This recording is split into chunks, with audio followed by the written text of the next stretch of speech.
안녕하세요. 오늘 전해드릴 소식은 이태원 참사 유족 너무하네 특수본 불려다니는 의사들 눈물이라는 소식입니다.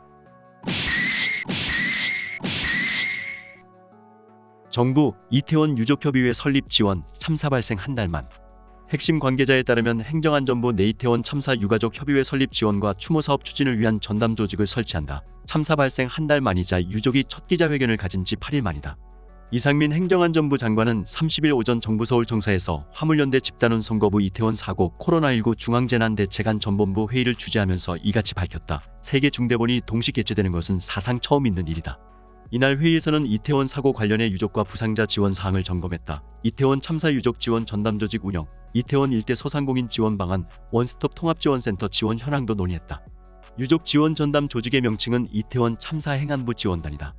지방자치분권실 국장급 공무원을 단장으로 하며 3개 팀 총 11명으로 꾸린다. 서울에 사무실을 두며 이날부터 별도 종료시까지 무기한 운영한다.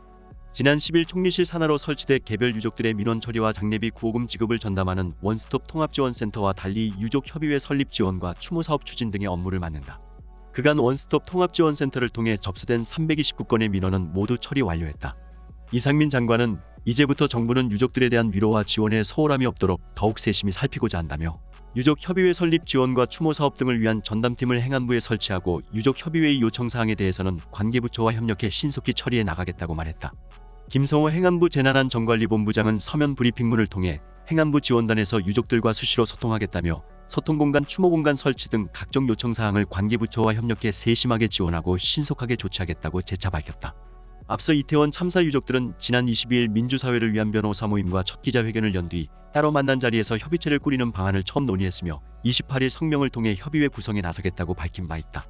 정부는 또 이태원 일대 중소기업과 소상공인 지원에 나선다.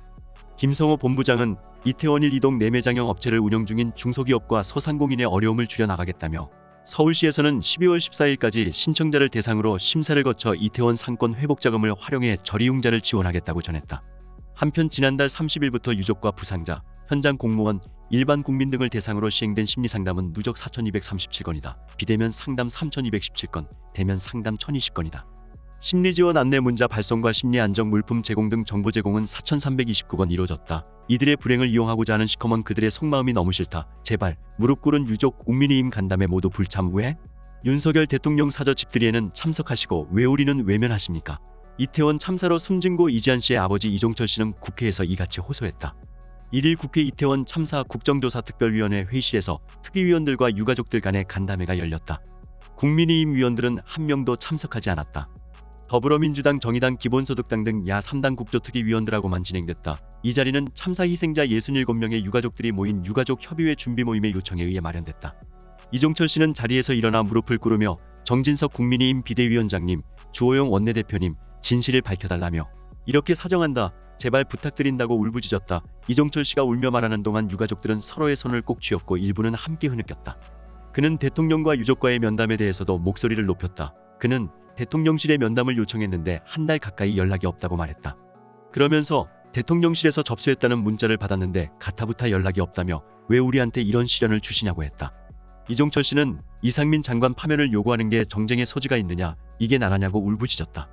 이종철 씨는 이상민 행정안전부 장관 등 책임자 문책의 소극적인 정치권을 비판하기도 했다. 윤석열 대통령을 향해선 이상민 행정안전부 장관의 어깨를 토당겨 주시고 등을 어루만져 주셨다며 경찰 특별수사본부에 간접적으로 압력을 준 것 아니냐고 했다. 그는 이 사람은 내 사람이니까 잘들 처신해라라는 뜻 아닌가, 이게 공정과 상식이냐고 말했다. 정부가 유가족들 간의 만남을 가로막고 있다는 불만도 나왔다. 이태원 참사로 희생된 고 최민석 씨의 어머니는 유가족들끼리 서로 만나면 안 되느냐, 왜 유가족 명단이 없다고 거짓말을 하느냐고 지적했다. 그러면서 왜 유가족 명단을 가리려고 했는지, 그게 가려진다고 생각해서 가린 건지 밝히라고 요구했다. 또 다른 유가족은 날벼락처럼 장례가 지나갔지만 우리 아이 화장한 유골을 우리 아이 책상에 그대로 두고 있다. 밤마다 그거 끌어안고 자고 있다고 했다. 그는 조사 철저히 할 거라고 약속해달라고 호소했다. 그러면서 우리가 요구하는 것은 이게 다다. 금전적인 것 없고 정치인 편 가를 것도 누구 편드는 것도 없다. 단지 알고 싶은 것 알려달라는 거다. 그건 당연한 것이라고 했다. 유가족들은 국정조사 특위의 진행경과 설명과 조사자료 요청, 전 과정 유가족 참여 보장 등의 요청사항을 전달했다. 더불어민주당 우상호 위원장은 검토한 뒤 의견을 말하겠다고 했다. 한편 국민의힘 국조특위위원들 중 한 명인 박형수 의원은 주간조선과의 통화에서 민주당이 정부 내년 예산안 통과 후 국정조사를 시작한다는 합의를 이행하지 않았다며 국민의힘 쪽 국정조사특위 참여도 불투명하다고 불참석 이유를 밝혔다. 특수본 불려다니는 이태원 의사들의 눈물. 한 달이라는 시간 동안 저희 식구들이랑 지내면서 공식적인 자리에서 발언이나 인터뷰를 안 하고 있었는데요 라는 말까지 하고 그는 고개를 떨구고 더 이상 말을 잇지 못했다. 지난 한 달간의 마음고생이 그의 눈물에 묻어났다. 스피커에 흘러나오는 그의 목소리에는 떨림이 그대로 느껴졌고 그는 자신을 바라보는 많은 참석자 앞에서 간신히 말을 이어나갔다. 재난 관련해서 저희 병원이 이슈화되었고 이런 이야기가 기사로 나오면서 진료했던 의료진이 힘들어해서 이렇게 발언할 기회가 생기면 어떤 말을 해야 할까 고민했다. 발언의 주인공은 지난 10월 29일 이태원 참사가 일어나던 날 가장 많은 희생자들이 실려간 서울 용산구 한남동 순천향대학교 서울병원의 조영신 응급의학과장이었다. 참사 현장에서 최단거리에 있던 대학병원인 순천향대학교 서울병원에는 이날 참사 피해자들을 실어 나르는 구급차의 행렬이 멈추지 않았다. 새벽 사이 이 병원에서 총 79명에게 사망 선고가 내려졌다. 응급실을 담당하는 책임자인 조 과장은 이날도 당번 근무를 서며 누구보다 현장에서 치료에 최선을 다했다. 그동안 순천향대학교 서울병원의 대응에 대한 기사들이 쏟아지면서 조 과장이 주목받을 수밖에 없는 위치였지만 그는 한 달간 외부의 모습을 드러내지 않다가 처음 공개 발언 석상에 섰다. 이 자리는 지난 11월 29일 대한병원협회가 서울 강남구 그랜드 인터컨티넨탈 서울 파르나스에서 개최한 제13회 대한민국 헬스케어 대회 중 재난의료 세션. 병원협회는 원래 필수의료를 주제로 진행하려던 이 세션의 주제를 2주 전 재난의료로 급히 바꾸고 10월 29일 이태원 참사를 의료계 스스로 돌아보는 자리를 마련했다. 공교롭게도 이태원 참사가 일어난 지 정확히 한 달 되는 날이었다. 언제까지 의료진 열정만 강요할 건가? 이런 대형 참사가 터지면 의료인들은 현장에서 최선을 다했음에도 불구하고 항상 비난받는 입장에 서게 마련이다. 그렇기 때문에 참사에 대한 의료계의 목소리를 제대로 반영하기 어려운 전례가 많았다. 하지만 이날 병원협회가 마련한 자리에는 국내 응급의학과 권위자들이 패널로 참석해 의료계의 목소리를 대변했다. 대한응급의학의사회 이영민 회장은 언제까지 의료진에게 열정과 의무감으로 해결하라고 요구할 수는 없다. 재난 대응은 국가 시스템의 문제라면서 이제라도 전문가 평가단을 만들어 그날 있었던 모든 자료를 공개하고 전문가적 시각에서 분석하고 잘잘못이 아니라 개선책을 모색해야 한다고 강조했다. 현재 정부와 정치권에서는 이태원 참사와 관련해 누구에게 잘못이 있는지, 누가 책임을 져야 했는지에 초점을 맞추고 있다. 언론도 다르지 않다. 책임자 처벌 역시 중요한 부분이지만 의료계의 분위기는 약간 결이 다르다. 의료계가 중심이 된 개선안을 마련해야 한다는 것이 핵심 주장이지만 책임 추궁이라는 정부 기조의 의료계까지 엮여들어가면서 전반적으로 분위기가 침체됐다. 의료계는 이런 재난이 당장이라도 다시 일어나지 말라는 법이 없기 때문에 사후 개선책 마련이 시급하다는 입장이다. 그러나 일단 책임자를 찾아야 한다는 사회적 분위기 역시 쉽게 말을 꺼내기 어렵게 만들고 있다. 다만 의료계에서는 처벌에 초점을 맞춘 현 정부의 사후 대응에 문제가 있다는 데 일단 목소리를 같이 하고 있다. 일례로 참사 현장에 출동했던 15개 대학병원의 재난의료지원팀 모두 경찰 특별수사본부 조사 대상에 올랐다는 점이 도마에 올랐다. 의료계 전문 매체인 청년이사에 따르면 현재 특수본은 순천향대 서울병원을 비롯한 15개 DMAT팀의 참고인 신분으로 출석 요구서를 보낸 상황이다. 당일 현장에 가장 먼저 도착했던 서울대병원은 참고인 조사를 거부했지만 한양대병원과 강동경이 대병원 소속 의료진은 4시간 넘게 조사를 받았다고 한다.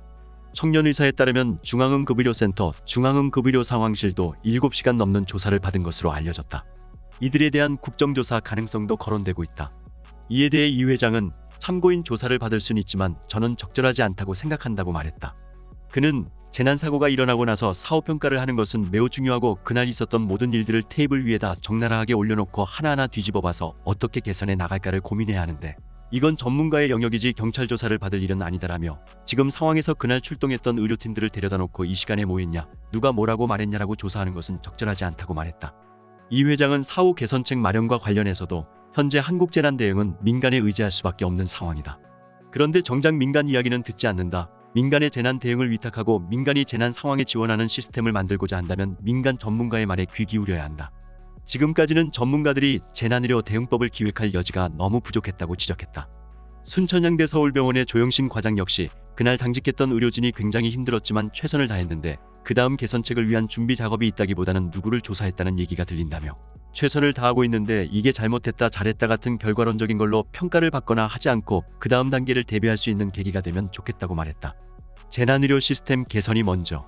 한림대동탄성심병원 왕순주 권역응급의료센터장은 주어진 역할에 최선을 다했을 때는 죄가 아니다라며 우리가 참사를 다시는 안 생기게 할 수 있는 능력은 없지만 앞으로 이런 상황이 됐을 때 지금보다는 나은 시스템을 갖추고 대비책을 강구하는 노력이 중요하다고 주장했다. 정성산TV 좋아요, 구독, 알림은 큰 힘이 됩니다. 후원해주시는 모든 분들께 가열차게 멸공. 지금까지 정성산TV에서 전해드렸습니다. 정성산TV 좋아요, 구독, 알림은 큰 힘이 되겠습니다. 다음 시간에 뵙겠습니다. 가열차게 멸공.